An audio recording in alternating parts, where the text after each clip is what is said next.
Cynthia Lummis is on the phone with us, ladies and gentlemen, who just made the announcement that she's deciding to run for Senator Enzi seat. How long were you in the House of Representatives? I was there for 8 years. Okay. So you sort of gave yourself then, I guess, so many people want term limits. I guess you term limited yourself? I did. I served during the time when President Obama was president, which meant fighting aggressively for Wyoming's interests at a time when the country was running exactly in the opposite direction. So what made you finally decide to term limit yourself? Because you could have had another term or 2 or 5. I could have. It was a combination of, as you say, serving and then returning home to live and work among the people you represented, as well as personally, I knew that my dad was nearing the end of his life, and I wanted to spend some of that time with him, which was a great blessing. He just died in May. Okay. And so we did have that time together. I've been able to return to Wyoming to work with my brother and my sister on ranch issues, and just to re-engage here in the Wyoming community and get that return of energy that comes from being around, working around, living with Wyoming people. There's always rumors surrounding you, Cynthia, so there were some people thinking, if she wanted to run for governor, she could, and I guess you did have that opportunity, but you didn't take that. Well, I did. I considered it, but I just didn't have that energy level back that I really want to have when I want to go to work for the people of Wyoming. Okay. This state is so special. The people here are so unique. Our lifestyle is so precious. And, you want to be able to give 1,000% to represent that lifestyle when you serve in public office. And I'm to that point again. I have Cynthia Lummis on the phone, who's now going to head for the seat that was held by Senator Enzi for such a long time. So what made you decide, okay, that seat I'm going for? Why the Senate? I want to go stand shoulder to shoulder with President Trump. I am so pleased with his emphasis on employment, on economic recovery, on getting and fighting against this Green New Deal and the socialist agenda. I see the attacks on our First and Second Amendment rights. Our religious liberties are under intense fire right now. And the fact that our very individual rights, as guaranteed in the Constitution, have never in my lifetime been under the attack that they are right now, has me tremendously re-energized to go back and join the fight. Also, the fact that our energy industry is under constant attack from those who believe that they want to wipe fossil fuels off of the energy plate of the world is just, to me, staggeringly wrong-headed. And so I want to join the fight with John Barrasso, with President Trump. I want to build the wall. As I talk to Wyoming people, because I'm here all the time now, Wyoming people want to build the wall. They want a rational immigration system. They want to stop sanctuary cities. These are all issues I want to go fight for in Washington. Okay, so the campaign started. I was talking to some people in Cheyenne there in the news industry there, and they said that when you made your announcement today, it wasn't the usual, like you're going to the depot and you're going to have a big rally. How did you make the announcement today? Well, we started on KFBC radio in Cheyenne. Oh, those guys. We're talking to you. Okay. It is.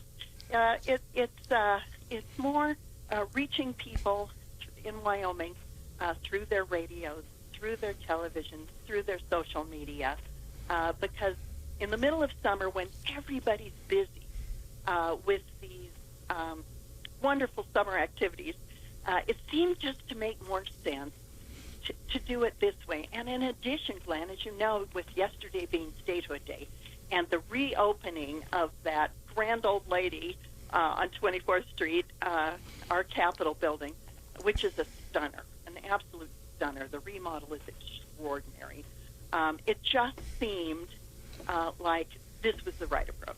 Okay, do me a favor. Bring your volume up just a little bit more there, closer to the phone if you could.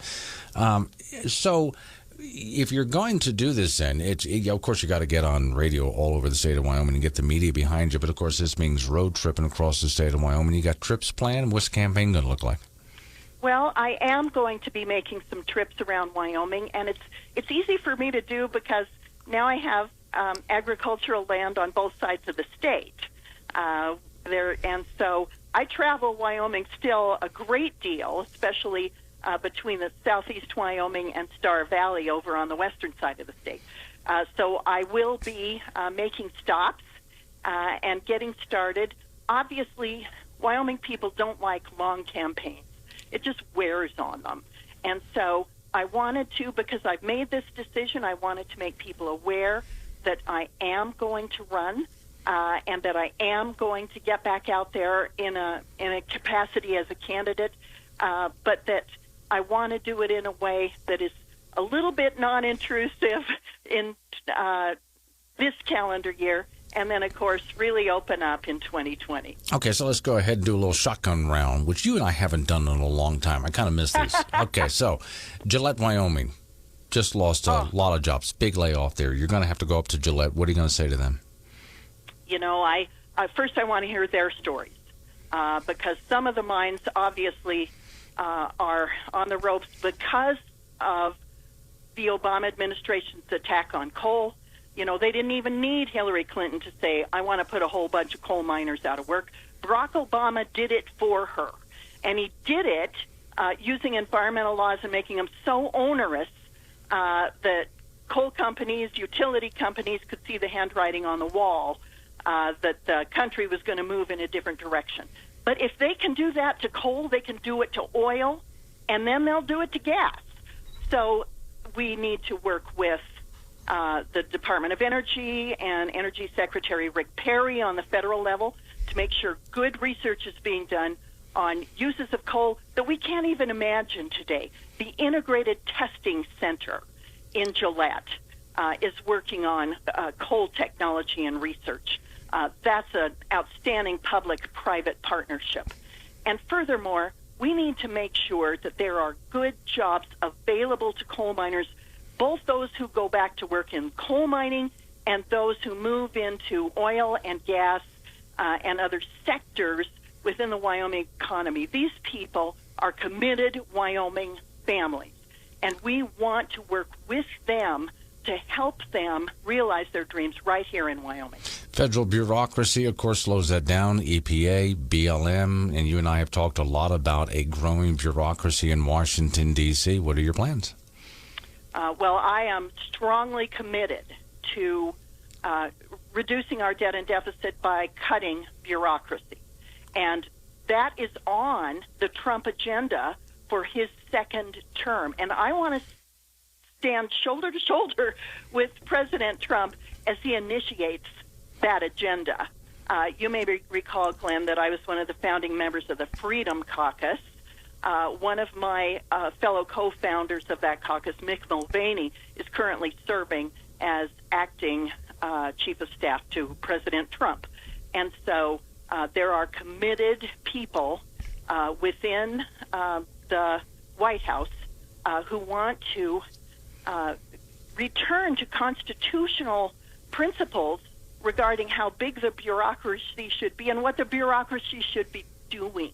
And we've gone so far beyond that, that to have the opportunity to reelect a president that will reprioritize what the U.S. Constitution says, which is having a strong national defense, but then restoring to states the domestic issues that we're used to dealing with in Wyoming is paramount. We also need to build the wall, for crying out loud. The Constitution also says that we're supposed to defend our borders and protect our borders, and we're not doing that. And President Trump is so committed to that, and it's another issue that I want to work with him on, to build the wall. Okay, getting that passed, the Democrats, who do have a lot of say right now, of course, House of Representatives, so you got to find funding for that wall. Yes.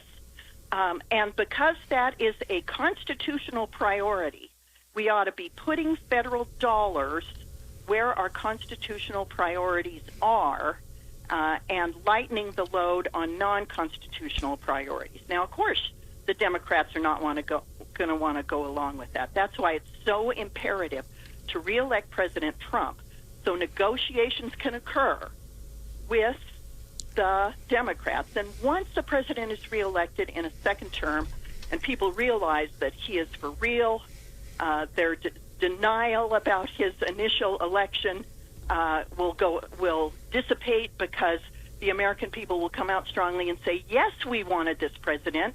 Yes, we elected President Trump, and we support his agenda.